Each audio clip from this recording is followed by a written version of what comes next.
Xerox PrimeLink, C9065 and C9070. How to use Image Shift. Image Shift is used to change the placement of an image on the page.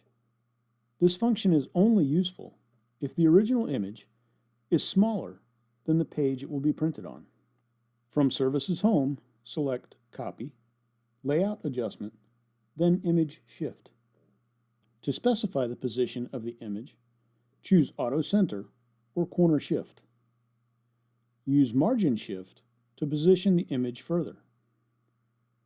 For two-sided copies, you can choose Mirror Side 1 or use the plus-minus buttons to shift the position of Side 2.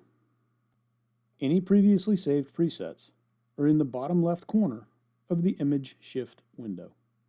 To specify the original orientation, select Upright Image or Sideways Image. Then select Save.